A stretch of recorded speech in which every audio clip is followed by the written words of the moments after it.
The Stylistic Analysis of the Short Story Reunion by John Cheever.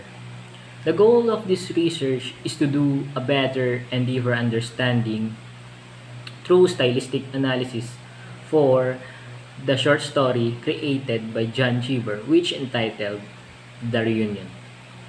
On the introduction, we emphasized the word or the meaning of the word stylistic which gives additional knowledge for understanding our analysis and the subject matter. We also include the different language division in order for us to determine what kind of story is that. We have the semantic, the phonological, the morphological, the graphological, the syntactic, and the historical division.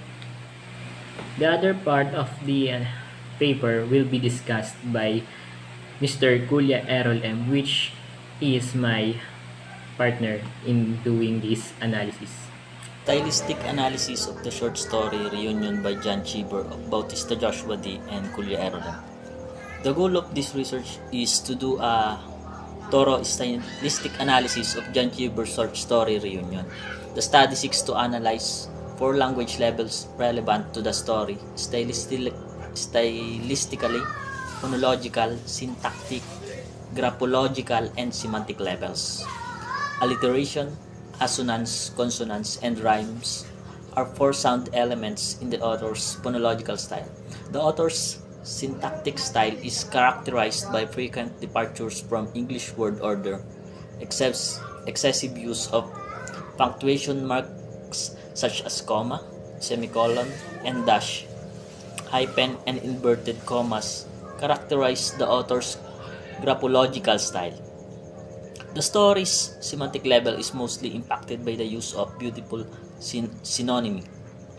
The author was able to build a mapping between semantically unrelated words, thus turning them into synonyms in context. Furthermore, the research looks at the three figures of speech used in the story: personification, simile, and hyperbole.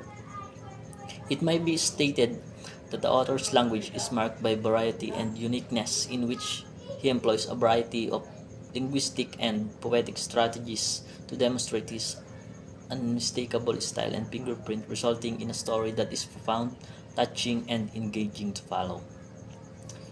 Keywords: stylistic analysis, alliteration, assonance, consonance. Introduction. Stylistics places a major emphasis on studying the aesthetic aspect of language in its two media, written and oral. Stylistics look into many types of language stretches, including literary text, speeches, legal texts, news reports, advertisements, jokes, and many more. Linguistics, or linguist rather, place stylistics in a meditated position between linguistics and literary criticism, with application of linguistic methods and rules to literary texts, which elucidates naming stylistic as linguistic criticism or literary linguistics. Style is a Latin word that is used referring to the method by which the writer utilizes the meanings or the means of language, selection of words, order of the sentences, and the use of poetic devices. Writer's style reflects his or her fingerprint through which he communicates thoughts, feelings, and even personality to the recipients. One sometimes can guess truly the name of an author through his style of writing, in the sense that some writers tend to deviate from the norms of language by violating or breaking all language subsystems, including phonetic, graphological, morphological, syntactic, and semantic systems, making his style unique and distinguished. Linguists make many attempts to reach a working definition of stylistic.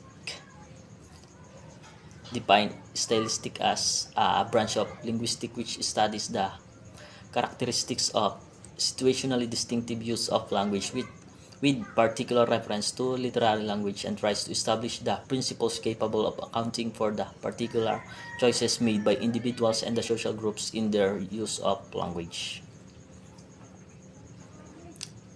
Lowell 1997 further contends that stylistic refers to applying linguistic rules to a literary text. According to Burdonk 2002, stylistic is the study of distinctive features of language with clarification of their purposes and effects.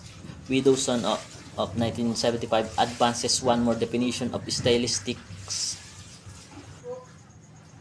as examining literary language from a linguistic perspective, in which stylistic creates a connection between literary criticism and linguistics. He adds that stylistic is an area of meditation between two disciplines, that stylistic can provide a way of meditating between two subjects, English language and literature.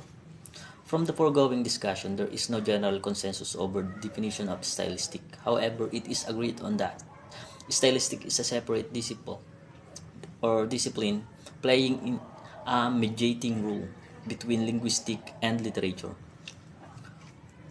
Foregrounding is mostly exhibited in literature, particularly in poetry. Poetry is distinguished from prose by style. In other words, poets deviate from the conventional style of language where they abundantly employ figures of speech, for example, metaphor, simile, alliteration, metonymy, pun, and others. Poet tends to violate language rules in order to direct the attention to their style of writing, not to what they write. In the view of foregrounding, several language divisions can be found in literature. Number 1. Semantic division. This implies how simple words can express extraordinary meaning or using words to convey deeper meanings different from what they used to be. Number 2 is the phonological division. This requires the use of some sounds to create rhythmic language. This can be identified with the repetition of sounds or missing sounds. Number 3, graphological deviation. This is manifested in the unordinary use of punctuation marks, capitalization, and font size or type. Number 4 is morphological deviation. It is connected with any irregularities in the formation of structure of words. Number 5, syntactic deviation. It is known as violation of the grammatical rules or norms of the language, as ordering words in a sentence wrongly or using tenses inappropriately. Historical deviation. It is related, for instance, to borrowing words from Old or Middle English and using them in contemporary texts. Those words are no longer employed in everyday language.